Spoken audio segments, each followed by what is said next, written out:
The folks of Pine Bluffs liked their cruelty served with a smile and a Sunday sermon. So when Boone Jessup, a man who smelled of pine resin and old blood, dragged his boots into the mercantile and bought the debts of the blind widow, they didn't just whisper. They laughed. They figured a mountain savage and a broken woman would freeze before the first snow. They were wrong. Dead wrong. Because they didn't know what lived inside the dark of her eyes. Pine Bluffs was a town built on mud and broken promises. It sat in the valley like a rotten tooth, surrounded by jagged peaks that blocked out the sun by 3 in the afternoon. Boone Jessup hated the place. He only came down from the timberline twice a year, driven by the absolute necessity of coffee salt and black powder. He was a massive man, thick-shouldered and quiet. His buckskins were stained dark with grease and weather, and a thick, unruly beard hid most of his expression. He moved through the crowded streets with a heavy, deliberate gait. People stepped out of his way. They didn't like the mountain men. They liked their pelts and the coin they brought, but they despised the wildness they dragged in with them. Boone pushed open the heavy oak door of Cobb's Mercantile. The air inside was thick with the smell of cured tobacco, damp wool, and kerosene. He dropped his bundle of prime beaver and fox pelts onto the wooden counter. The dull thud echoed in the room. Elias Cobb, a thin man with a nervous twitch in his left eye, began sorting through the furs with greedy, hurried fingers. That was when Boone heard it. A quiet, steady tapping. He turned his head. In the corner of the store, near the sacks of flour and dried beans, stood a woman. She was wrapped in a faded grey shawl that offered no real protection against the mountain draft. Her posture was rigidly straight. In her right hand she held a smooth-peeled hickory stick. Clara Jensen. Boone knew of her, though they had never spoken. Everyone in the valley knew the story. Her husband Thomas had drowned in the icy rapids of the Snake River 3 years ago, leaving her with a patch of worthless rocky land on the edge of town. A fever took her sight a year later. The town pitied her at first. Pity, however, is a shallow well. When the pity dried up, it was replaced by irritation. She was a liability, a burden on the Christian charity of Pine Bluffs. Standing in front of her was Hiram Gable, the local bank manager. Gable was a soft man who wore expensive woolen suits and a perpetual sneer. "I'm telling you for the last time, Clara—" Gable's voice was loud. He wanted an audience. "The grace period ended in October. You owe $60 on the deed. You don't have it. The bank is taking the land." Clara didn't flinch. Her eyes, pale and clouded over like frosted glass, stared straight ahead. "I have $20, Mr. Gable. I sold the last of the laying hens. I just need another month to secure the rest." "Secure it how?" Gable chuckled, looking around the store to ensure people were listening. A few men by the Cracker Barrel snickered. "You going to knit us some sweaters? You can't even see the yarn. It's done, Clara. Move into the church cellar. Reverend Miller said he'd lay out a cot for you. It's where you belong." Clara's knuckles went white around her hickory cane. She didn't cry. She didn't raise her voice. She just stood there, absorbing the humiliation. "That land is mine. Thomas and I bought it free and clear before the taxes went up. There is good timber there." "Timber you can't chop!" Gable shot back. "I'm filing the paperwork at noon." Boone watched. He felt a familiar, ugly tightening in his chest. He hated the mechanics of civilized men. They used paper and numbers to crush people hiding behind ledgers so they didn't have to get their hands bloody. He looked at Clara. She was pale, her face weathered by the wind, but there was a sharp, unyielding angle to her jaw. She was terrified. Boone could see the slight tremor in her left shoulder, but she refused to bow her head. Boone turned back to the counter. Cobb was finishing his tally. $85 for the lot, Jessup." Cobb mumbled, wiping his hands on his apron. Boone didn't reach for the money. He turned and walked across the uneven floorboards toward the flour sacks. The heavy thud of his boots silenced the snickers by the Cracker Barrel. Gable puffed out his chest, trying to look authoritative as the mountain man loomed over him. You're in my light, Jessup. Gable said, his voice entirely lacking the bravado he had used on the widow. Boone ignored him. He looked down at Clara. $60 pays the debt. He asked. His voice was gravel, low and rough. Clara's head tilted towards the sound of his voice. She gripped her cane tighter. Who is speaking? Boone Jessup. She swallowed hard. Yes, Mr. Jessup. $60 clears the county tax and the bank's penalty. Boone turned his massive head toward the bank manager. Write the receipt. Gable blinked. What now, see here, Jessup, this is a municipal matter. You don't want to go throwing your trapping money at a lost cause. The land is useless, just rocks and mud. I didn't ask for a survey, Boone said. He stepped half a pace forward. He didn't raise a hand, but the sheer physical mass of the man made Gable take a quick step back. I said write the receipt. Gable scrambled to his pocketbook, pulling out a small ledger and a nub of pencil. He scribbled hastily, tore the page out, and handed it to Boone. Boone walked to the counter, took $60 from the pile of notes Cobb had laid out, and dropped it into Gable's trembling hand. Done, Boone said. Gable scurried out of the store, the bell above the door clanging frantically. The store was dead silent. Boone walked back to Clara. He held out the receipt, realized his mistake, and instead folded it and tucked it into the pocket of her shawl. Why did you do that? Clara asked. Her voice was steady but laced with deep suspicion. She wasn't foolish. Men didn't give away $60 out of the goodness of their hearts. I need a place to winter. Boone lied. He had a cabin up on the ridge. Your land is on the river. I'll pay my keep in labor. I fix the roof, I chop the wood, you keep the deed. Clara's unseeing eyes scoured his face as if she could read his intentions through the air itself. I don't need a savior, Mr. Jessup. Good, Boone said, because I ain't one. I'm just a man who hates Hiram Gable. We have a deal or not? She weighed the options. A freezing church cellar or a dangerous mountain man living on her property. She extended a calloused hand. We have a deal. By the time Friday rolled around, the town of Pine Bluffs had manufactured a new joke. The savage and the blind woman were getting married. It wasn't born out of romance, it was born out of cold, hard logistics. Reverend Miller, a man possessing a severe face and a deeply judgmental heart, refused to let an unmarried man and woman cohabitate on the same plot of land, even if it was just a business arrangement. He threatened to have the sheriff run Boone out of town for indecency. Boone didn't care about the Reverend's morals, but he cared about the sheriff's rifle. Clara cared about keeping her land. So they stood in the drafty vestibule of the Methodist church and spoke words they didn't mean. The pews weren't empty. A dozen townsfolk had shown up. They sat in the back rows, whispering behind their hands. When Boone slipped a simple iron ring bought from the blacksmith for a nickel onto Clara's finger, a man in the back row let out a sharp, barking laugh. It was Jeb Collins, the town drunk. Boone's hand twitched toward the heavy hunting knife on his belt. Clara's fingers clamped down on his wrist. Her grip was startlingly strong. Let them laugh. She whispered, her unseeing eyes fixed straight ahead on the altar. Breath is cheap.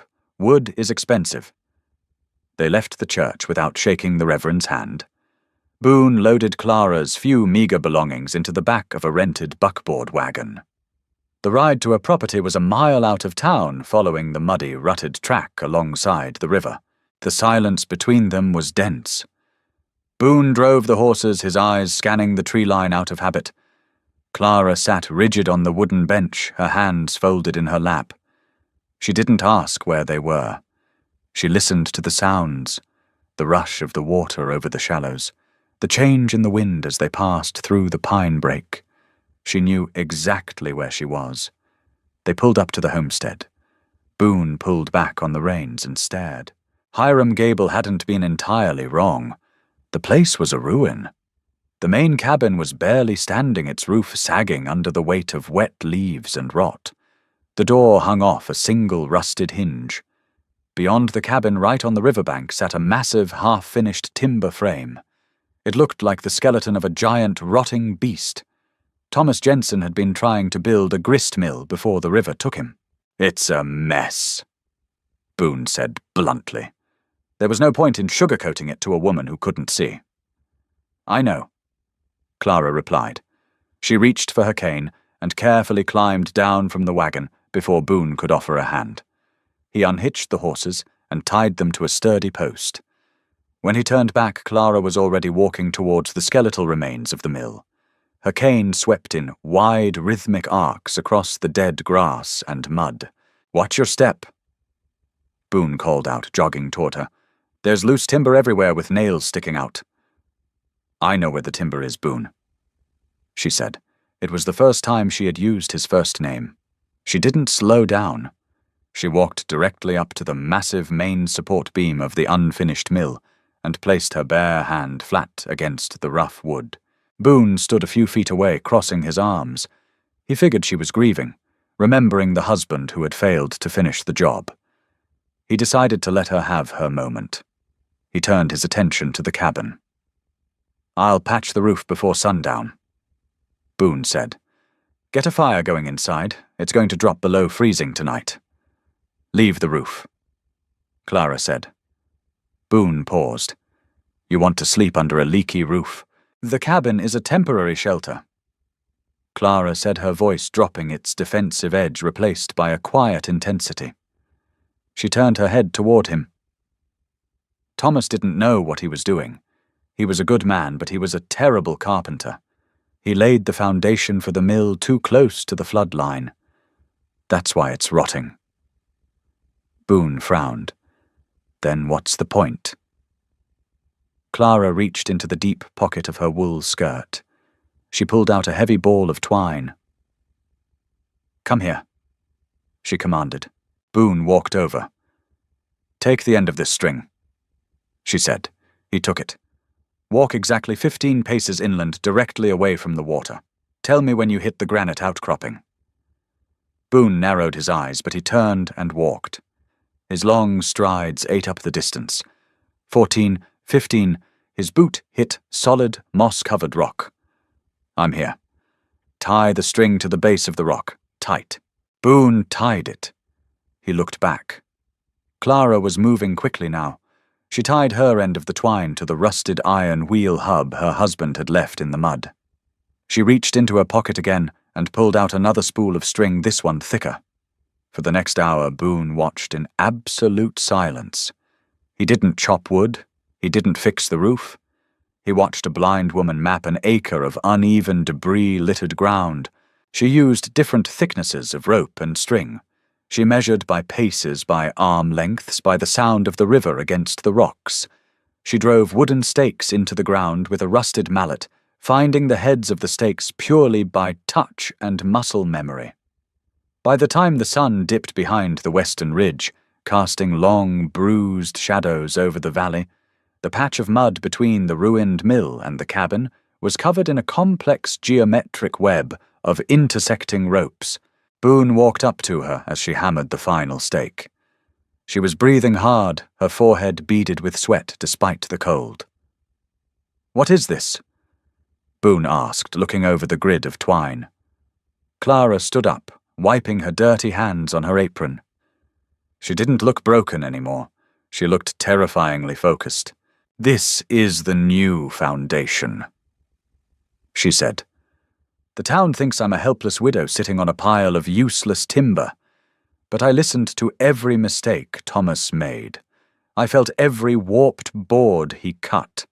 I spent 3 years in the dark, calculating the angles, the load-bearing weight of the river stone, the exact pitch needed for the water wheel." She reached out and grabbed his thick forearm. Her grip was like iron.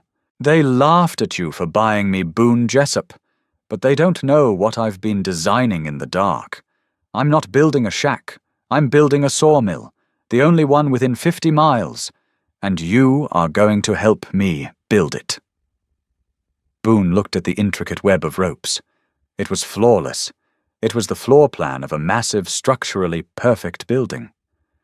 He looked down at the blind woman standing in the mud. For the first time in 10 years, Boone Jessup smiled. "All right, Mrs. Jessup," Boone said, rolling up his sleeves. "Where do we start?" The rhythm of the axe became the heartbeat of the valley. It started before dawn, when the frost was still thick and white on the dead grass, and it didn't stop until the moon was high enough to cast shadows. Boone swung a double-bitted felling axe with a violent mechanized efficiency. He didn't hack at the timber. He calculated the grain found the weakness and drove the steel through the pine with bone-jarring force.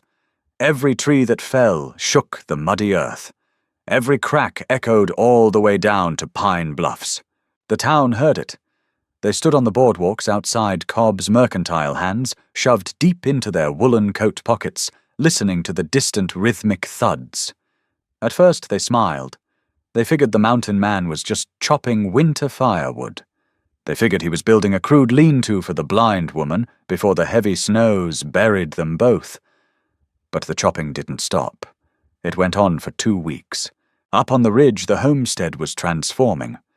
Boone hauled the massive pine trunks down to the riverbank, using the 2 draft horses. Once the logs were stripped of their branches, Clara took over. She didn't sit in the cabin knitting. She set up a pair of heavy sawhorses in the freezing mud. Boone would guide a stripped log onto the horses, and Clara would run her bare, calloused hands over the rough bark. She felt for knots, for rot, for the natural curve of the wood. Then, taking up a heavy 2-handled draw knife, she began to peel the log. She worked entirely by touch and sound. The sharp steel shaved the bark away in long, curling ribbons. She knew exactly how deep to bite into the wood by the resistance of the blade and the pitch of the scraping noise. When she needed a timber squared off for a joint, Boone used a broadaxe following the deep, straight grooves Clara scored into the wood with a heavy iron nail. It was a strange, silent choreography. They spoke very little. Words wasted breath, and breath was heat. Boone learned to trust her hands more than his own eyes. If he cut a mortise hole for a joint, Clara would walk over, kneel in the freezing mud, and slide her fingers inside the carved-out pocket.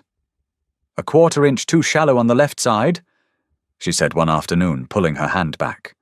Her knuckles were raw and bleeding from the cold, but she didn't seem to notice. "The tenon will snap under the weight of the roof if it doesn't sit flush." Boone didn't argue. He didn't let his pride flare up. He took his chisel, shaved away exactly a 1/4 inch of wood on the left side, and stepped back. Clara checked it again. She nodded once. Good. By the 3rd week of November, the skeleton of the new sawmill began to rise. It wasn't the rotting, haphazard frame her dead husband had tried to build. This was a fortress.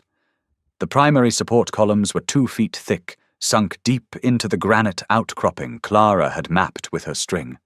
The joints were locked together with massive oak pegs that Clara carved by the fire at night.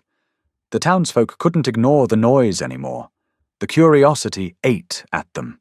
On a bitter Tuesday afternoon, Caleb Fowler rode up the rutted wagon trail. Caleb was a young man with more money than sense, whose father owned the livery stable. He sat atop a fine roan gelding a thick wool scarf wrapped around his neck. He pulled up near the perimeter of the property and stared. Boone was 50 feet up in the air, straddling a massive crossbeam, driving an oak peg into a joint with a heavy wooden maul. Clara was on the ground below, operating a complex block and tackle system Boone had rigged to hoist the heavy timbers. Caleb urged his horse a few steps closer. He looked at the massive structure, the sheer scale of the engineering. His jaw hung loose. "What in the hell are you building?" Caleb shouted over the rush of the river. Boone didn't stop swinging the maul. He didn't even look down. Clara turned her head toward the sound of Caleb's voice. She kept her grip tight on the thick hemp rope of the hoist. "A business, Mr. Fowler." Clara said, her voice carrying sharply on the freezing wind. Caleb sneered, recovering his arrogance. "A business? The bank owns this land in 3 weeks, Clara. You're building a barn for Hiram Gable." "The taxes are paid," she replied evenly. "Taxes, maybe. But Gable says your husband took a private loan against the deed before he drowned.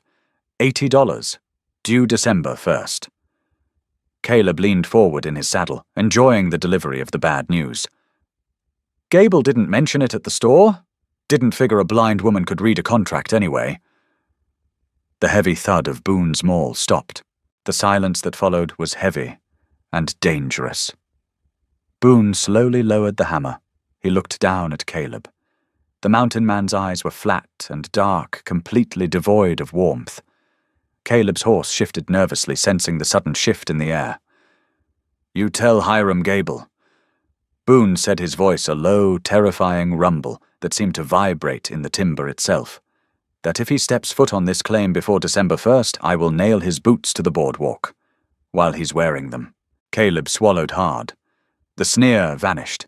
He yanked the reins hard to the left and spurred his horse back toward town, kicking up clods of frozen mud. Boone climbed down from the scaffolding. He dropped them all into the dirt. He looked at Clara. She was trembling. Not from the cold. "Is it true?" Boone asked. Clara let go of the rope. Her shoulders sagged. Thomas signed a lot of papers before he died. He was desperate.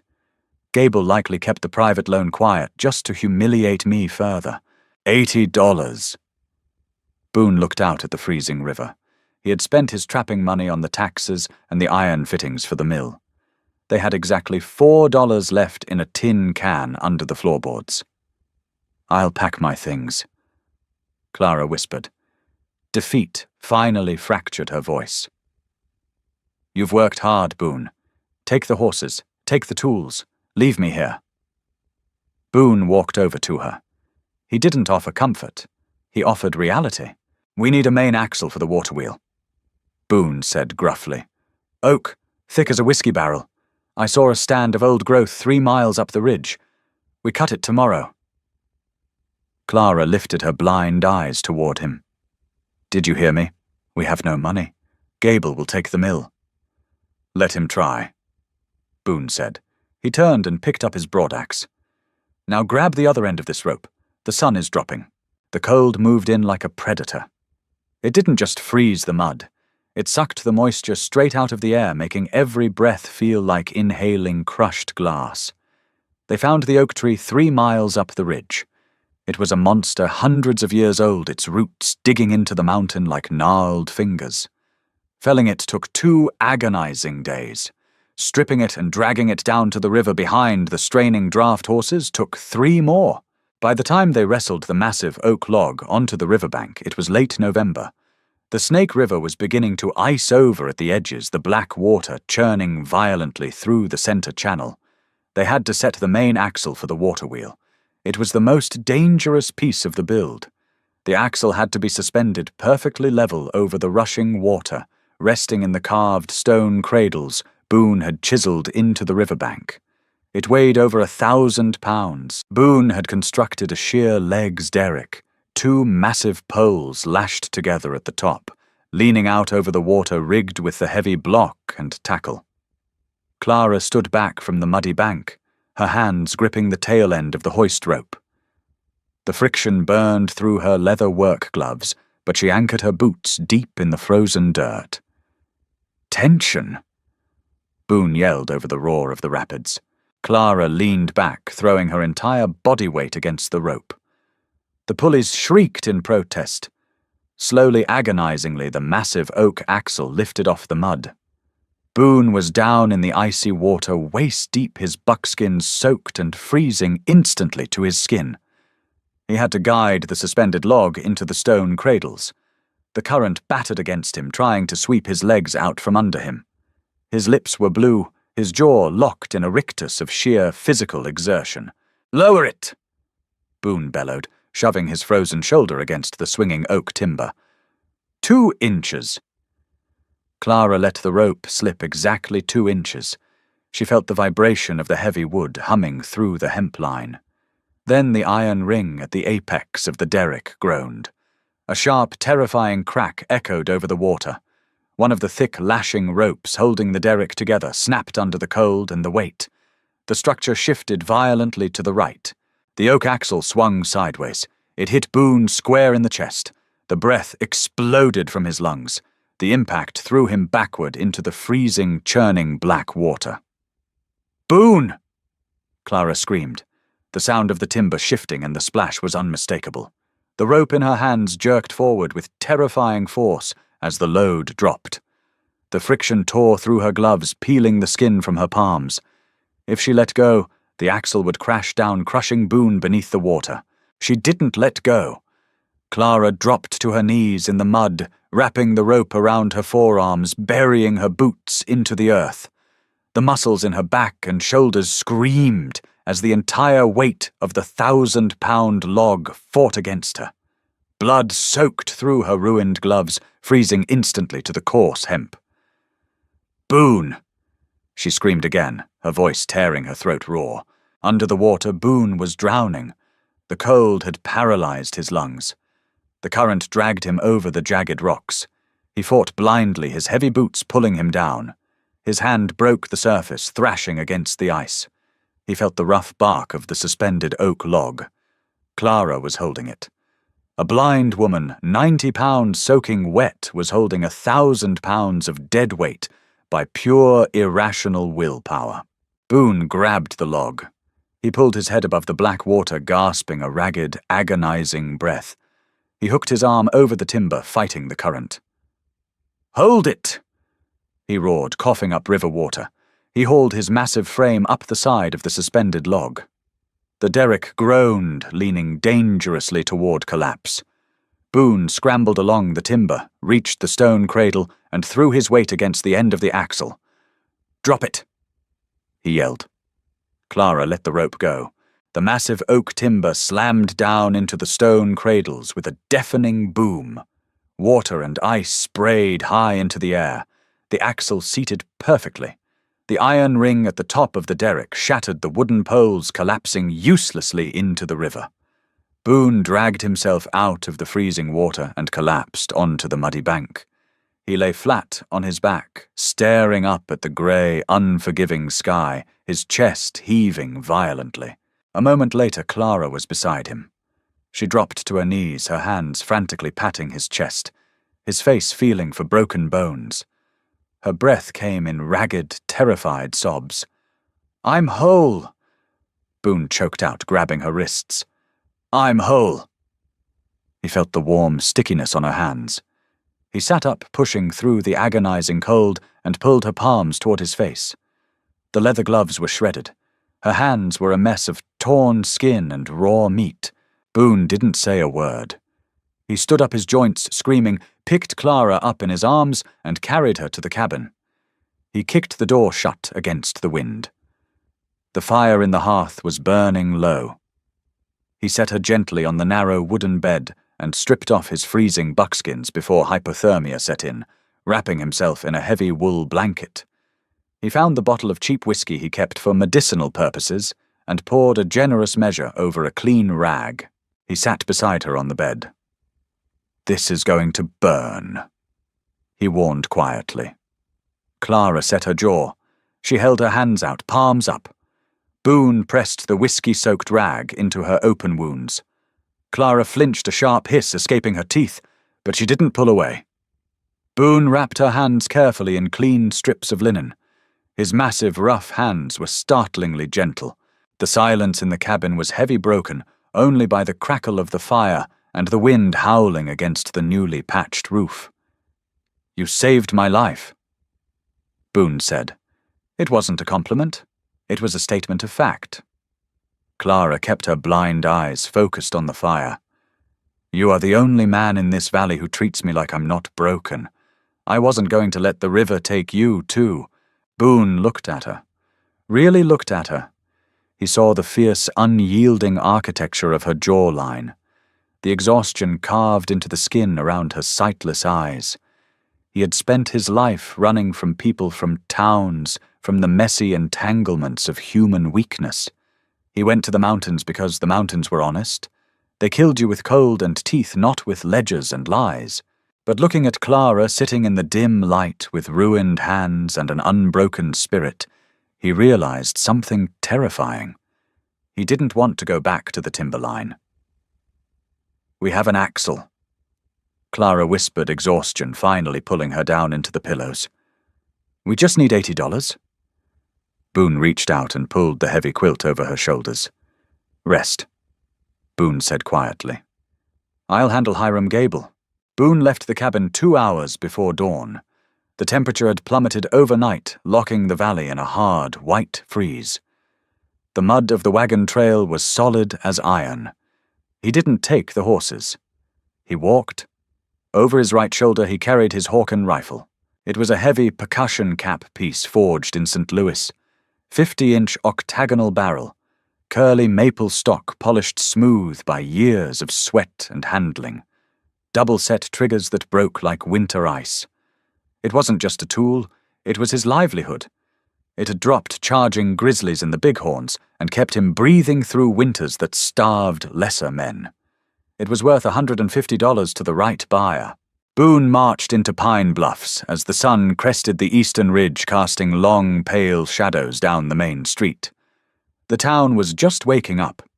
Chimneys belched grey wood smoke into the still air. He didn't go to Cobb's Mercantile. He walked straight to the small, squat building at the end of the boardwalk. A wooden sign shaped like an anvil hung above the door. Jeremiah Reed, the local gunsmith and blacksmith, was already at his forge, coaxing the coals to life with a heavy leather bellows. Reed looked up as Boone filled the doorway. The blacksmith was a thick, soot-stained man with cautious eyes. He wiped his hands on a filthy apron and nodded. "Jessup," Reed said. "You're down from the ridge early. Broke a mainspring." Boone didn't answer. He walked to the workbench, unslung the Hawken, and laid it down gently on the scarred wood.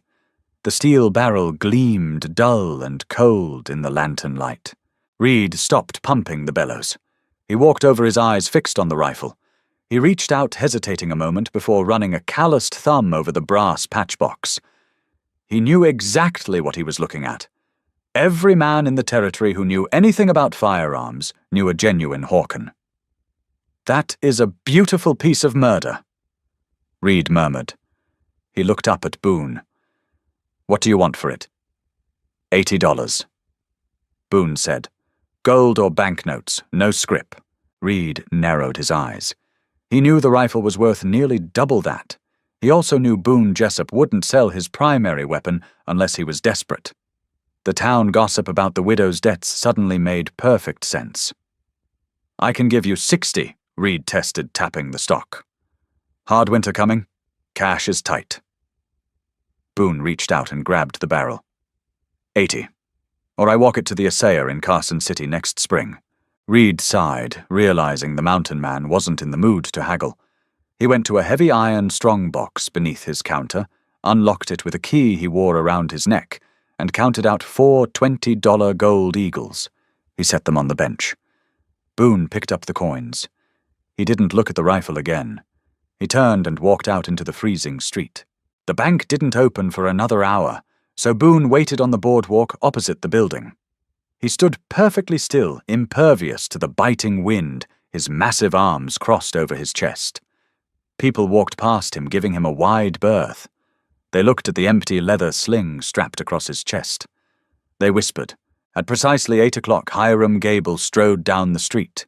He wore a heavy beaver fur coat and a bowler hat, his face flushed pink from the cold. He unlocked the bank door, stepped inside, and left it propped open to air out the stale smell of the vault.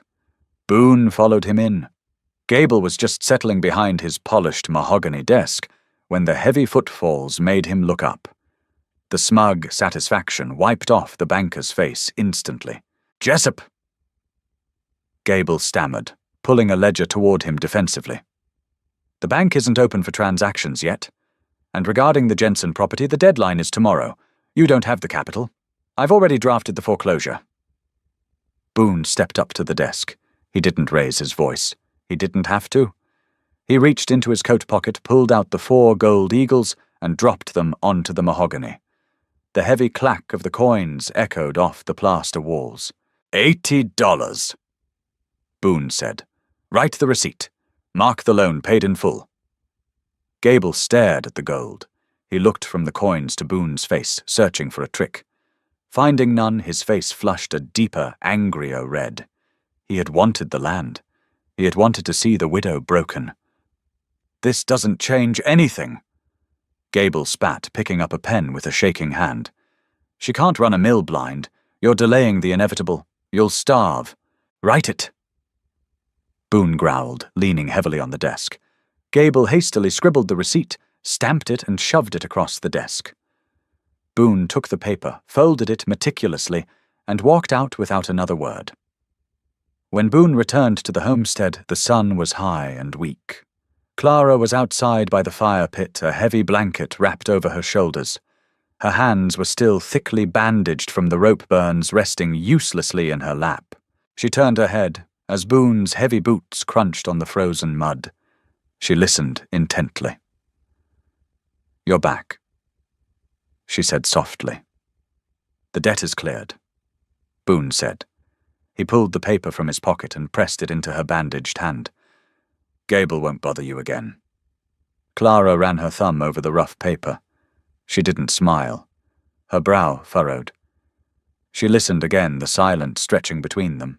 "When you walk, the brass fittings on your rifle sling usually rattle," she said quietly. "I don't hear them, Boone. Where is your Hawken?" Boone looked at the skeletal frame of the mill, the massive oak axle they had nearly died setting into place. He felt naked without the rifle's weight on his shoulder. "It's safe," Boone lied. Clara stood up. She walked toward him, stopping only when her boots bumped against his. She reached up with her bandaged hands, feeling for his shoulder, trailing her fingers down his chest. She found the empty leather sling. She let her hands drop. Her sightless eyes locked onto his face with piercing accuracy. "You sold your life insurance for a blind woman's rotting wood," she whispered. Her voice broke, stripped of its usual iron defense. "I bought a partner," Boone corrected roughly. He stepped past her, grabbing a heavy iron crowbar from the tool pile. "We have a water wheel to build. Daylight is burning." They worked through the darkest days of December. The cold became an active enemy, threatening to crack the iron fittings and snap the brittle pine boards. With her hands bandaged, Clara couldn't hold a tool, but her mind was sharper than any broadaxe. She sat by the frozen riverbank, wrapped in a heavy buffalo robe Boone had draped over her, directing every swing of his hammer. They were building the water wheel.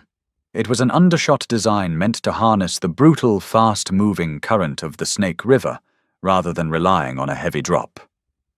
Boone spent a week cutting and shaping 24 massive wooden paddles. Each paddle had to be angled perfectly notched into the circular rims with agonizing precision. By the end of the second week, the town's curiosity had mutated into resentment.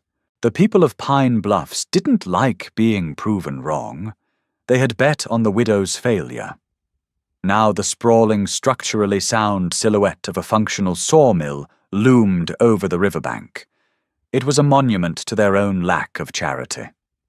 On a moonless Thursday night, the resentment arrived at their doorstep. Boone was asleep in the cabin, lying on a bedroll near the hearth. The fire had burned down to glowing embers. Clara was asleep in the narrow bed. Outside, a dry twig snapped. Boone's eyes snapped open. He didn't move. He didn't reach for the Hawken that wasn't there. He slid his hand under his blanket and gripped the bone handle of his hunting knife. Another sound. The heavy, muffled thud of a boot against frozen mud. Near the mill structure. Boone rose silently. He slipped out the back door into the biting night air, melting into the deep shadows cast by the timber piles. Down by the river, 3 men were huddled near the main axle. They carried a lantern, its shutter closed to a narrow slit, casting a weak yellow beam on the wood. One of them held a heavy iron sledgehammer. The other held a rusted can smelling sharply of coal oil. "Just smash the main gear teeth," a voice whispered. It was Jeb Collins, his breath reeking of cheap whiskey. "Then soak the structural beams. A quick fire, and Gable takes the land for ash value. Shut up and hold the light!" Another man muttered, raising the sledgehammer. He never completed the swing. Boone stepped out of the dark like a nightmare. He grabbed the sledgehammer midair with his left hand, arresting its momentum completely. The man holding it gasped, looking up into Boone's face. Boone drove the heavy pommel of his hunting knife directly into the man's temple. The man collapsed instantly, hitting the mud without a sound. Jeb Collins stumbled backward, dropping the lantern. The glass shattered the oil, sparking briefly before dying in the snow. Jeb fumbled for a revolver in his coat. Boone closed the distance in a single stride. He grabbed Jeb by the throat, lifting the drunk off his feet, and slammed him against the massive oak axle. Jeb gurgled, clawing frantically at Boone's thick, unyielding arm. The third man took one look at the mountain man, turned, and bolted blindly into the dark tree line, abandoning his friends. Boone leaned in close to Jeb's face. "You tell Gable." Boone whispered, his voice vibrating with pure, lethal intent. "If one spark touches this wood, if one gear breaks, I will come down to Pine Bluffs. I won't use a knife. I will use my bare hands on his neck. Nod if you understand." Jeb nodded frantically, his eyes bulging. Boone dropped him into the mud.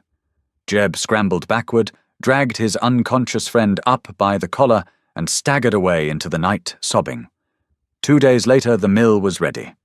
It was a bleak, overcast morning.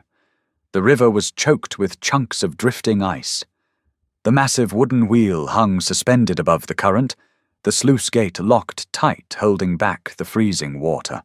Inside the mill house, Clara stood next to the main drive gear. Her hands, freed from the bandages, but heavily scarred with raw red lines, rested lightly on the massive wooden teeth. She felt the tension in the air. Boone stood outside by the sluice gate, holding a heavy iron pry bar. "Ready!" Boone shouted over the roar of the river. "Pull the gate!" Clara yelled back. Boone jammed the pry bar under the locking wedge. He threw his weight against it. The wood shrieked. The wedge popped free. The sluice gate dropped. A torrent of black, icy water rushed through the chute. It slammed into the wooden paddles of the water wheel with the force of a freight train. The entire structure groaned.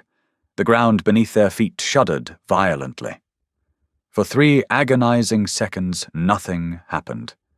The friction of the frozen grease and the sheer weight of the machinery fought against the river. Then the massive oak axle let out a deafening crack that sounded like a cannon shot. Inside, Clara gasped, pulling her hands back as the drive gear jerked violently. The wheel turned. It was slow at first, a brutal, agonizing grind of wood against wood. But as the momentum built, the river won. The massive wheel began to rotate steadily, the paddles churning the icy water into a white froth. Inside the mill house, the mechanical heart of Clara's design woke up. The drive gear caught the secondary shaft.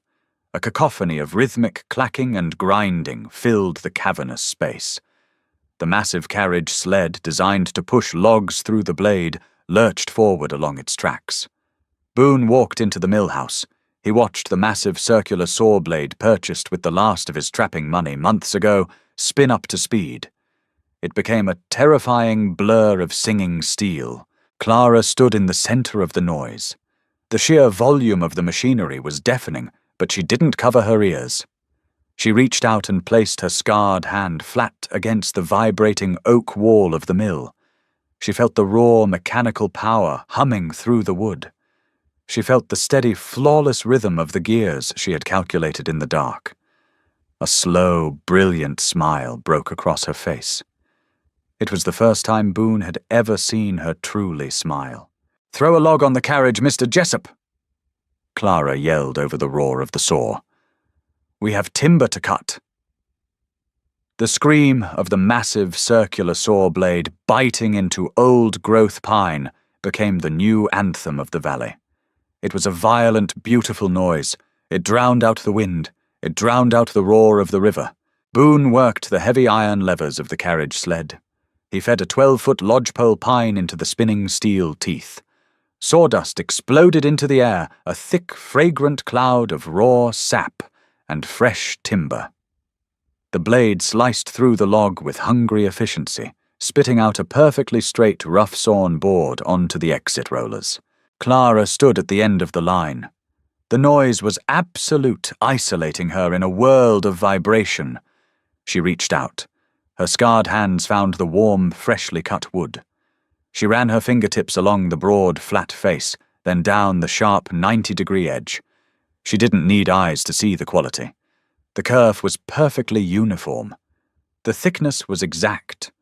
The board didn't bow or twist. The geometry of her mill was flawless. Boone locked the carriage and walked over his face coated in a fine layer of pale yellow sawdust. He watched Clara trace the grain of the wood. Her face held a fierce, quiet triumph. She turned towards the heavy thud of his boots.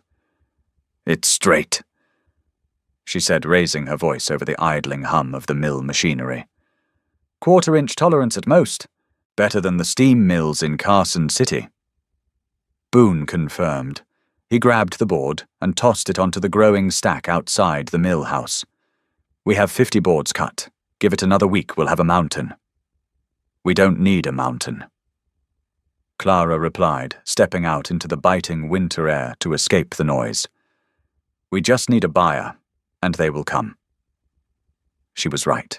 The brutal winter proved to be the best salesman they could have hired. 3 days later, the heavy snows collapsed the rear roof of Cobb's Mercantile. The weight of the ice shattered the old joists, leaving half of Elias Cobb's dry goods exposed to the elements. Cobb needed lumber, and he needed it before the next blizzard ruined his inventory. Cobb rode up the rutted trail on a sway-backed mule, his face pinched with cold and anxiety. He found Boone splitting cordwood near the cabin, a heavy maul rising and falling in a rhythmic, terrifying display of raw power. Cobb cleared his throat. "Jessup." Boone didn't break his rhythm. He brought the maul down, splitting a thick round of oak in half before turning to look at the storekeeper.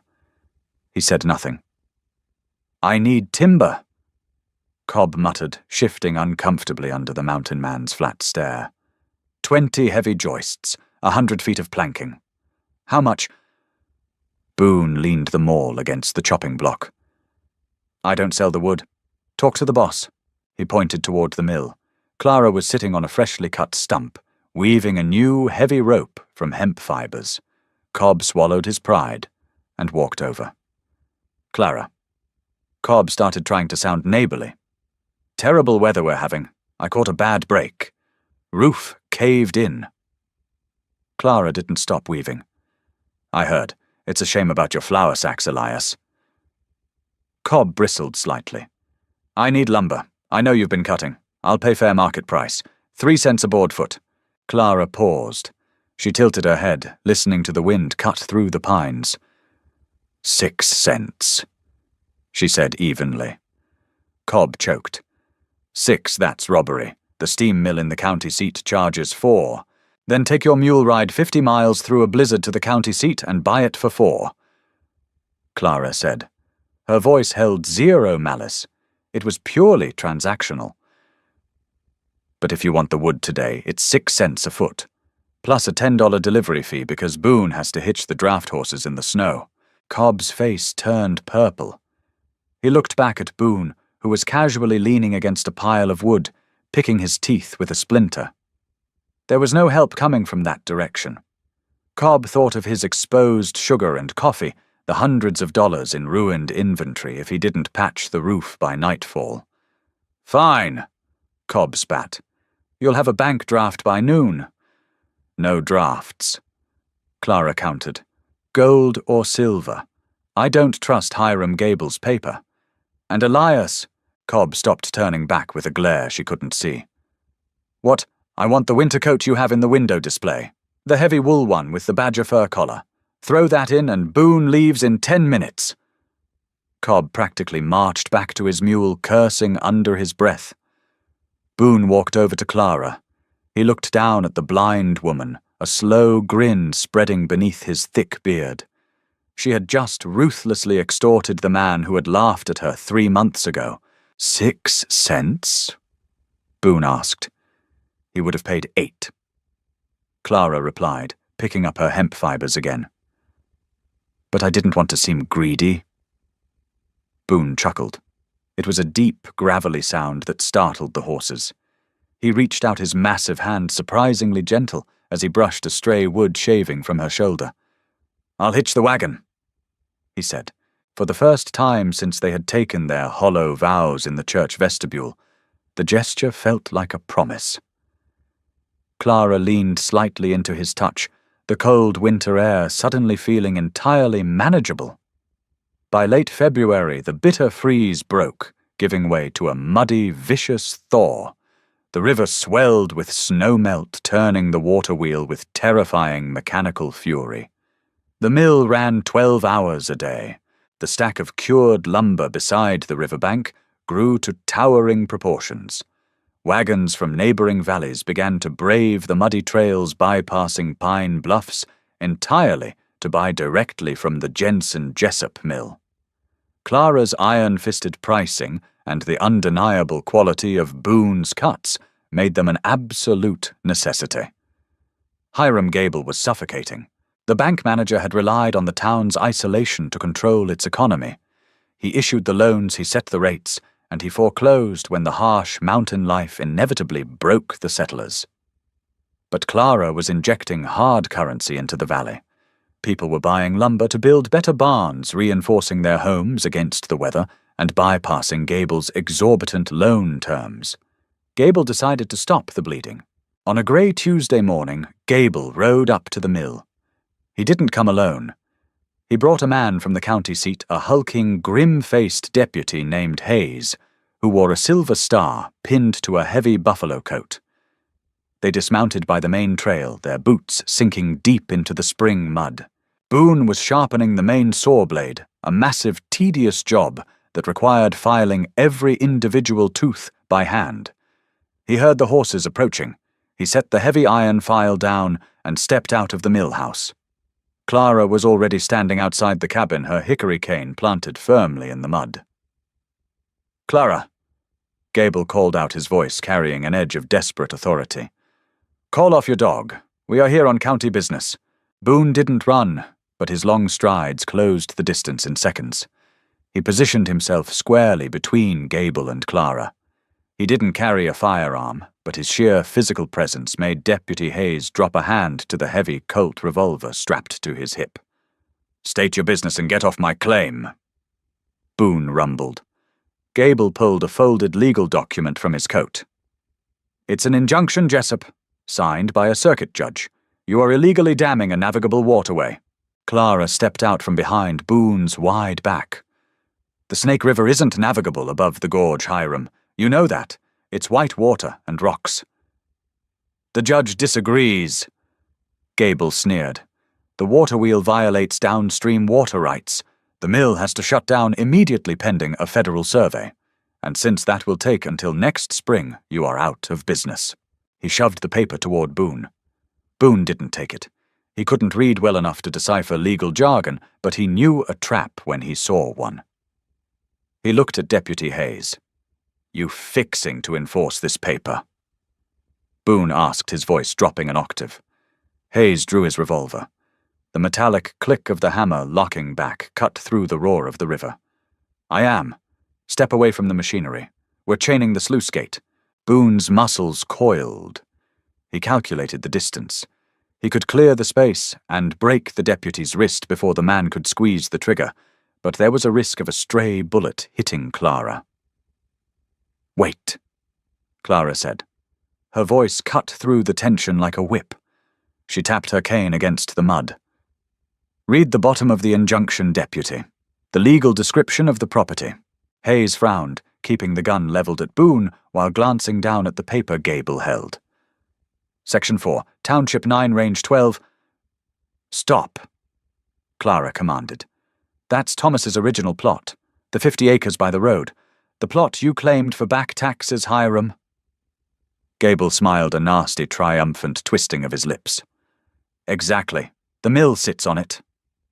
"No, it doesn't," Clara said. She took 3 steps forward, pointing her cane directly at a massive granite outcropping 50 yards away. "When Thomas laid the first foundation, he was an idiot. He built on the mudflat. But when Boone and I laid the new foundation, we moved it 15 paces inland, away from the river. She turned her unseeing eyes toward Gable. We didn't build on Section 4, we built on Section 5, the rocky, worthless ridge that nobody bothered to claim. I filed the homestead papers on Section 5 the day after Boone paid off my debt. Sent it by courier to the land office. Gable's face went completely slack. The blood drained from his cheeks. The mill isn't on your foreclosed land, Hiram. Clara continued, her voice cold and relentless. It's on federal land deeded to Clara and Boone Jessup. Your injunction is for an empty patch of mud. You have no jurisdiction. You have no claim. Deputy Hayes looked at Gable. Is she right? Gable stammered, looking frantically at the granite outcropping, then back to the mill. The precise, calculated placement of the massive structure suddenly made horrifying sense. She hadn't just moved it for structural integrity. She had moved it to blindside him legally. "Get off my property," Boone said. He took one deliberate step toward the deputy. Hayes looked at the mountain man, then down at his gun. He realized how utterly pointless the weapon was against a man who looked ready to tear him apart with his bare hands.